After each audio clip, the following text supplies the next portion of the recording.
السلام علیکم ورحمۃ اللہ وبرکاتہ۔ 15 اپریل 2008، ایک ایسی کہانی جس نے پورے ہندوستان کے دلوں کو مغموم کر دیا، ایک ایسی کہانی جسے جو بھی سنتا اس کے رونگٹے کھڑے ہو جاتے۔ کہانی اس پڑھی لکھی پریمیکا کی جس نے 5ویں فیل پریمی کے لیے اپنے پریوار کے 7 لوگوں کو موت کے گھاٹ اتار دیا۔ رات کے 1 بجے شبنم اپنے پریمی سلیم کے ساتھ مل کر اپنے پریوار کے 6 لوگوں کی ہتیا کر چکی تھی۔ تبھی 11 مہینے کا بچہ رونے لگا۔ شبنم نے سلیم کو فون کر کے بلانا چاہا۔ سلیم نے بولا میں نہیں آؤں گا، تم مار دو۔ شبنم نے بچے کا گلا دبا کر تبھی اس بچے کو وہیں پر مار دیا۔ یہ کہانی یوپی کے امروہہ کے 52 کھیڑی گاؤں کی ہے۔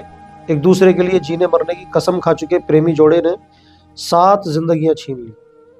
گھٹنا اتنی خطرناک تھی کہ تتکالین سی ایم مایاوتی کو سوچنا ملتے ہی امروہہ جانا پڑا اور اس پورے واقعے کو اپنے سن کے اس پر اپنی پوری ایک پرشاسن کی ٹیم کو لگانا پڑا۔ میرا بتانے کا مقصد یہ ہے کہ آئے دن اس طرح کے حادثے ہوتے رہتے ہیں کہ لوگ اپنوں کی جان لینے پر تلے ہوئے لوگ اپنوں کی جان لے لیتے ہیں۔ ایسے ہی 3 جنوری 2025 اسی 2008 کی کہانی کے بعد 18 سال کے بعد ایک ایسی کہانی جس نے پھر پورے ہندوستان کے دلوں کو مغموم کر دیا۔ لکھنؤ کے ایک علاقہ ناکا میں ارشد نام کے ایک آدمی نے اپنی 4 بہنوں اور ماں کو قتل کر دیا۔ لکھنؤ کا یہ معاملہ روز بروز نئی جہت اختیار کر رہا ہے۔ ارشد کی جانب سے اپنی 4 بہنوں اور ماں کو بے دردی سے قتل کرنے کے پیچھے جو وجوہات سامنے آئی وہ نہ صرف حیران کن بلکہ افسوسناک بھی ہے۔ ابتدائی تفتیش کے مطابق ارشد اس جرم پر اس لیے آمادہ ہوا کہ وہ اپنی بہنوں کی شادی کا خرچ اٹھانے کی استطاعت نہیں رکھتا تھا۔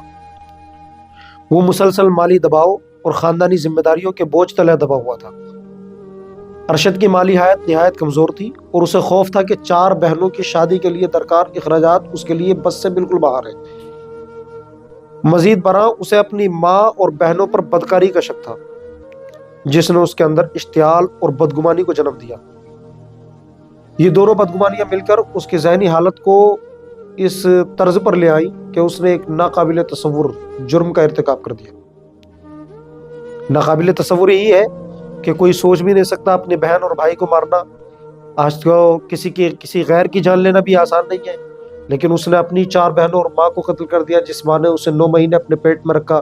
کتنی تکلیفیں سہیں، اس کے جوان کرنے تک نہ جانے کیسے کیسے موڑ پریشانی کے آئے ہوں گے، لیکن اس نے اپنی 4 بہنوں اور ماں کو قتل کر دیا۔ قتل کے بعد ارشد نے یہ ظاہر کرنے کی کوشش کی وہ کسی سازش کا شکار ہوا ہے، لیکن تفتیش کے دوران پولیس کو ایسی ٹھوس شہادتیں ملی جنہوں نے اس کے جھوٹ کو بے نقاب کر دیا۔ اس کا بیان متعدد بار بدلتا رہا اور بالآخر اس نے اپنے جرم کو قبول کر لیا۔